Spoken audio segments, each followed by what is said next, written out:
The Joe Rogan Experience. So you said, what's a little disingenuous about the film, they said every plant has every amino acid. Well, yeah, nobody disagrees with that. But it does have enough of each of them? Well, first of all, people do disagree with that. Like if you want to search, does plants have missing amino acids? People think that it's missing some of the 9 essential amino acids. So that's why we put that in the film, okay? And we did, and I said, you left off part of my quote. I said, every plant has every amino acid. That's what you said, but you left off the end of my quote, which said every plant has every amino acid in varying proportions. That is what I said. And you left out the in varying proportions, which again, I think is disingenuous. He did not complete my quote. You handpicked part of my quote to represent your view. So people, number one, do think that plants are completely, a lot of people think, just like, that there's articles saying, well, no one thinks that protein gives them energy. I've got 5 studies here, the only 5 studies that I could find on the knowledge of collegiate athletes, and around 50% in each of the studies think that protein is what gives you energy. So people were saying, like, why did you put that in the film? That's a straw man. People don't think that protein gives you energy. About 50% of collegiate athletes think that protein gives you energy. That's why I addressed it in the film. Anyway, back to, you like the DIAAS, right? The Digestible Indispensable Amino Acid Score. Or the PDCAAS, which preceded it. Yeah, either of those, right? So can you just mention why you like it and what the benefits are and how it's determined? How is it determined? So the DIAS takes into consideration amino acid profile and bioavailability. Okay, and how is it studied? PDCAAS did not take into consideration. Right, it looks at crude protein. It looks at the total amount of protein absorption, not the individual amino acids, because different individual amino acids absorb differently. So that was one of the benefits of the DS scoring. We'll call it DS and PDCAS or whatever. So, but how is it determined, Chris? Do you know how it's determined? The DS? Yeah. I don't know the details. So, I'm sorry. It's almost like comedy. That someone is talking about these systems that does not know how. Okay, so slide 27, and I'll tell you one of the benefits of the DIAS. So, and I think you might have mentioned this, so I think you might know more than you're letting on. So one of the benefits is the oro-ileal digestibility. So the PDCAS, right, that took the whole digestive tract to what came out of the end. What are we looking at here? So look at this. So this is how the DIAS is brought about. So basically, past the ileum, you can't digest. Your body doesn't absorb the protein, really. It's digested by the bacteria, right?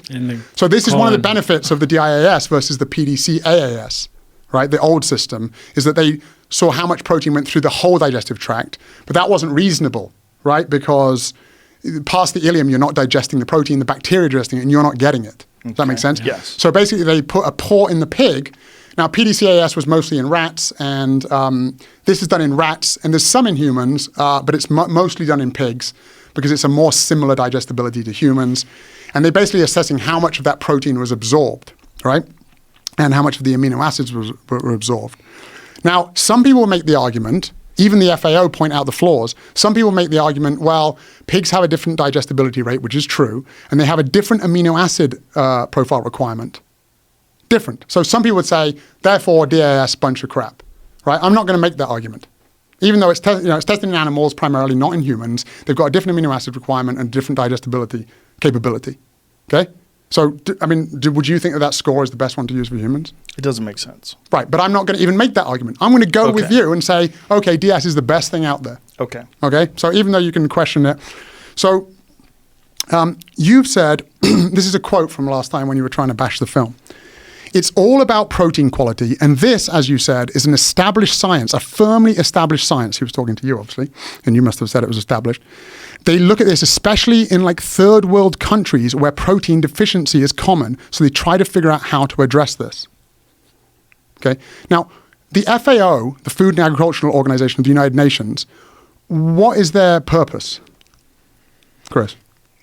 To prevent nutrient deficiency in developing countries. Yeah, so hunger, I've got a slide if you want to prove, but it's basically defeating hunger, providing food security, not for America or for England, but for like the nation, like 130, more than 130 countries, right, where people are starving, malnutrition. That is their purpose. So you've got to look at it through the lens of that. So if you can just put up slide 29, because I just want to really back these claims up. I know the slides are getting kind of boring, and again, apologize for people just listening. But research focusing on protein malnutrition was largely conducted after the identification of kwashiorkor, and the realization that many children globally are suffering from subclinical protein malnutrition. To address protein malnutrition, the composition and digestibility of proteins must be determined. Okay, so if you go to the next slide, and this is, by the way, that was looking at the DS score. You can see at the top, can the DS score decrease protein malnutrition? Then they go on to say, Joe, do you want to do it? The Food and Agricultural Organization of the United Nations has developed methods to evaluate the protein quality of food items, and in 2011, the Digestible Indispensable Amino Acid Score, DIAAS, was recommended as a successor to their previous method. Okay, so we're not in a disagreement right now. I'm even going to forego, I'm not going to argue about the animal having different amino acid requirements, even though that's pretty funny, right? Why are you assessing? Anyway, so I'm not going to have that argument. Okay. What I'm going to have is I'm going to go with everything so far. FAO, they're endorsing it over the PDS. A lot of experts endorsing it over the DIAS. Okay. Over the PDCAS. Okay. Right? So now in slide 31, it's made for starving children. Okay? Mm-hmm. This is what it's made for. So I would agree, if you're in a caloric deficit and you're in a country where there's very little protein and you're only getting 30 grams of protein a day, let's just say that the animal, take the animal stuff out of it and the way that the method is flawed, which the FAO points out. Yes. But let's just say it's legit. I would agree.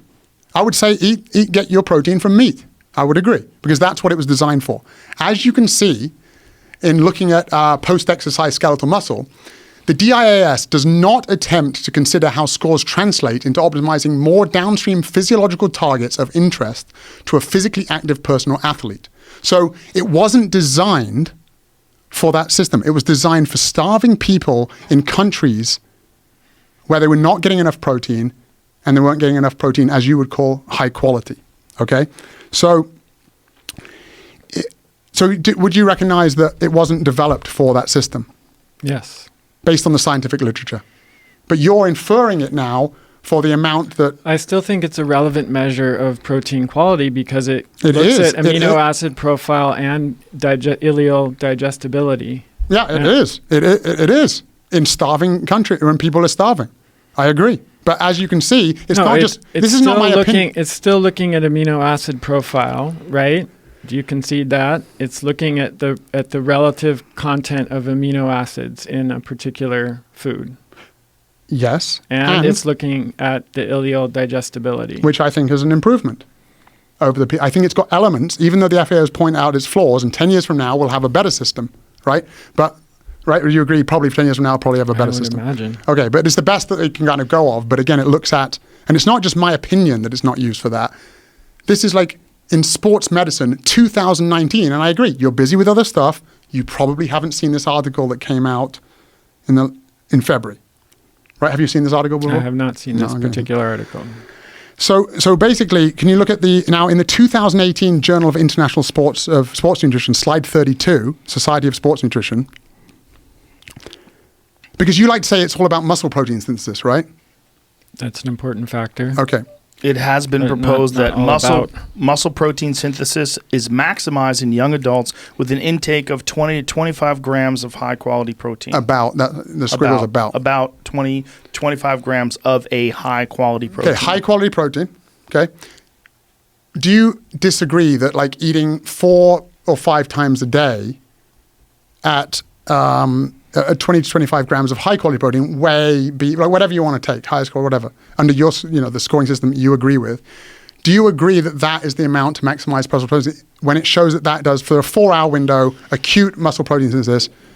Yeah, most of the sports organizations suggest that for acute protein intake. But I'm going with the consensus.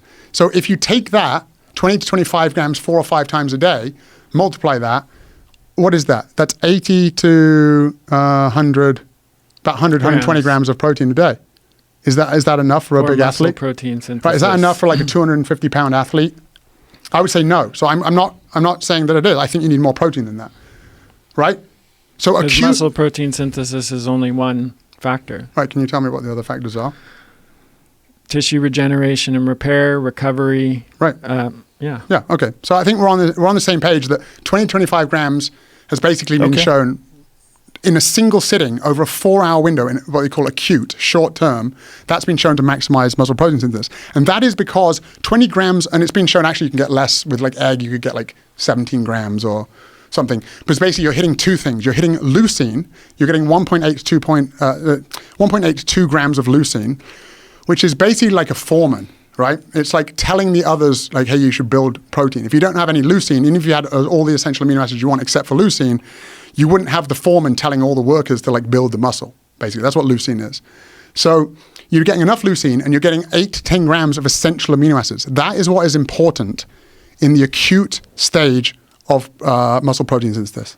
You're getting 8 to 10 grams of, and we can get more granular down, like it's 0.0 grams per pound of body weight. But this is basically accepted. And in fact, they've shown that like even if you're 400 pounds, you probably don't need even more than 20, 25 grams. For some reason, there's something in that number about getting the leucine amount. It doesn't really matter how big you are. So, there's a small percentage of people that say you might need a bit more, 2.5 or whatever. But consensus is this 20, 25 grams. And I'm sorry this is like long, but it's important to like break down. Okay, So, by the way, just going back to your DS scoring, you're basically looking at like a rules for a jiu-jitsu tournament, like a gi jiu-jitsu tournament, and you're trying to apply them to MMA. So just because jiu-jitsu is involved in MMA, it doesn't mean that a scoring system for like IBJJF or whatever, that doesn't mean that that's the best scoring system for MMA, right? Is that fair, Joe? Sure. Yeah, you could get points for like, yeah, whatever. Okay. So essentially, and this isn't just my opinion, okay? This is scientific literature, not an article that you just pulled on examine.com. Like, that's not how science works. You don't just pull up an article. So slide 33, and it's very clear. This is just very obvious. It cannot just be about short-term acute muscle protein synthesis, right? It can't be, because you wouldn't be hitting the 1.6 to 2.2. Yep. So this states, acute anabolic responses are not necessarily associated with long-term muscular gains. The topic can only be answered by assessing the results of longitudinal studies that directly measure changes in lean mass with the provision of varying protein dosages. Okay, so you agree that it's not just about short-term muscle protein synthesis. Okay, so what it is, Joe, it doesn't matter. At a certain point, it doesn't matter because, if let's say you're going to have 4 times a day, and let's say you're going to have 160 grams of protein, and you have 40 grams, right, of protein 4 times a day, that's 160 grams. So if you're going to optimize muscle mass, and by the way, like how much muscle have you put on in the last 15 years? No, I'm not sure. Well, me, like I've put on none, right, basically. I'm about the same. Right. Like, but anyway, let's just say that you're a bodybuilder and we're talking about like, trying to stack on as much muscle as possible. Because that's like, even like when I get like, I'm like 190, 193 maybe sometimes. Like if I go over 200, I just feel slow. I feel slow with the handgun. I just feel slower punching, like whatever. So it's not everyone's goal is to optimize muscle mass as quickly as possible, right? But let's say that your goal is, right? Clearly it's not enough to do that. You have to hit the 1.6 to 2.2 grams, right? Right. Once you hit that amount, you have to do 2 things. You have to hit the short-term leucine threshold and amino acid in the short term, right? And then you have to hit the What was that? What are you doing, Jim? It was anonymous, my bad. So what you have to do 2 things. You have to maximize the muscle protein synthesis in the short term, and you have to get enough protein during the day, right? Of 1.6 to 2.2. Is that fair? Okay, so once you hit the 1.6 to 2.2, let's say you have 40 grams, it doesn't matter. You follow me? You even quoted... so it doesn't matter the amino acid profile of the food? Is that what you're saying? No, because as long as you hit the essential amino acid amount and the leucine amount in the 4... And you can hit the leucine amount and the amino acid amount in virtually all of these vegan forms of protein? Is that what you're saying? No. If you're having, like, first of all, you could do it with, like, if you do beans, rice, and vegetables, you'd hit 2 grams of protein for, like, 570 calories. Now, again, you could, like, you know that most athletes supplement, right? Yes. Like, I can got slides if you want scientific proof, but you would accept that, like, and elite athletes do even more. So it's like over %. So people are supplementing with protein powder anyway. Mm-hmm. They're supplementing with branched chain amino acids because it contains leucine, isoleucine, elite and athletes are, yes. Well, no, over 50% are supplementing with protein powder and a higher percentage of elites. Just athletes, period? Yeah. Okay. And high would say elite that. athletes are supplementing Yeah. even more. It's probably more like 90. So like if your goal is to like do something and like take creatine or a protein or like these athletic endeavors, like you pointed out, the thing that Patrick does, and we can get into, by the way, the misrepresentation of from Robert Obhurst into his Patrick's records if you want, because there was a lot of claims that were made that were completely false again. So basically, if you get enough protein, if you hit one of the windows, if you hit the 1.6 to 2.2 with plant protein, you can hit the muscle protein synthesis. And like all of a sudden, he's like, "Oh, so you're saying there's no benefit in animal protein for an amino acid profile versus plant protein?" No, I'm not. Not if you're getting enough protein. So you're saying if you're getting enough protein, And we're there's talking about no athletes benefit. here. Okay. Like, I'm even talking about but if athletes, and you're getting the right assuming, ratio of, as you have acknowledged, of the right ratio of plant proteins. No. It's not difficult at all. Like I'm talking about leucine. If you were really messing up and eating like people just don't eat healthy, you might not get enough leucine. But like if you're planning to become as big and as strong as possible, and you're dedicated, do you need a specific workout plan? But this is only assuming that you're taking supplements. So we're assuming that everyone's taking supplements to achieve. No. I'm saying not that, at all. No, you can do it with supplements. Okay, and I'm not but like you're not I'm not assuming that people are taking supplements. No, you can do it. But are you assuming that people are taking supplements? No. Following these guidelines. Okay, you can do it on a whole food diet, plant-based diet with just food, with B12. Like right, just supplement B12, nothing else. You can achieve the same amino acid profile as meat. Yeah, I mean, I want to touch on that. I'm not saying that the only. But thing that is the argument, right? No, that was what you said. But I just want to throw people off. Like, depending on where you live, you might want to supplement with vitamin D based on not getting enough sun. Sure. I just want to don't want to throw out. Everybody should do that anyway. Anyway, particularly D3. Okay, so what I'm saying is, as long as you get that amount of protein, and again, if you're eating, if you're exercising to optimally build muscle, you're exercising a fair bit, right? Yes. You're burning more calories, right? Right. So you eat more calories. And I don't know where my slide is. We're deep into the woods here, and this is getting really confusing. No, I know, but the thing is, the question was, and this is what his assertion was, that the amino acid profile of meat is superior than the amino acid profile of plants. It is in context. That is what is important. It's important when you look at the FAO and the goals that they're doing to try and stop world hunger. It is not important in the Western world, number one, and not important if you're an athlete and hitting you're getting between 1.6 to 2 grams per kilogram. So what you're saying is that as long as you're getting this 1.6 to 2.2 grams per kilogram of protein, whether it's lentils or peanut butter or that you have enough amino acids to achieve the desired results. Yeah. And it's essentially the exact same as if you're hitting that 2.2 grams. If you're getting 2.2 grams, it doesn't matter. It's irrelevant. Do you think that's true? If you're getting 2.2 grams of protein and you're doing it, and you're not doing it in the way that you said, where you're not planning it and not making sure you're getting enough leucine, which is low. Well, you wouldn't have to try. But it's low. Really unfair. Leucine, you're saying, is low. Yeah, I would say leucine is lower.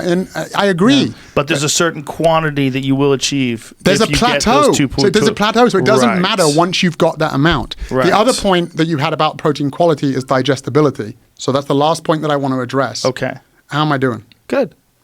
Okay, so slide 34, because you basically claim that, okay, even if there are enough amino acids, you can't digest it as well. Okay. The more precise data collected so far in humans assessing real specific oral ileal nitrogen digestibility has shown that the differences in the digestibility between plant and animal protein sources are only a few %, contrary to historical findings in rats or determinations using less precise methods in humans. Okay, and just so you know, I understand that you haven't seen this, probably, because it just came out last month, published by Stanford.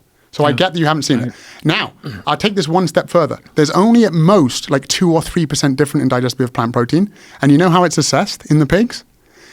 They give them raw food. So they give raw beans, raw grains.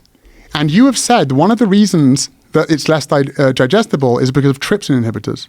Yeah. What happens when you cook? You would definitely break them down. Are you getting it? So when you heat food, the likelihood is, even though it hasn't been tested, we know that the digestibility is less in plants by a few %. Only a few %, not the 40% versus 100% that he was claiming last time. That's old science. I'm talking about current science, right? And there's only a few percent difference. And they imagine that not only if you heated it, that you would get equivalent, you might even get more because you're killing the trypsin inhibitors by heating it. So that whole nonsense about the quantity, you were wrong. The quality, the GI score was not designed for that. It doesn't matter when you get enough protein. So as long as you get enough protein, you're using measures for a organization that is looking at hunger. We're talking about if people have got enough. I agree. If you're in a developing country and you have very little diversity of plant foods and maybe not enough and there's some animals, you should be eating the animals. I agree. But that is not what it was designed for, and it doesn't matter. The amino acid profile doesn't matter, and the digestibility doesn't matter when you get enough protein.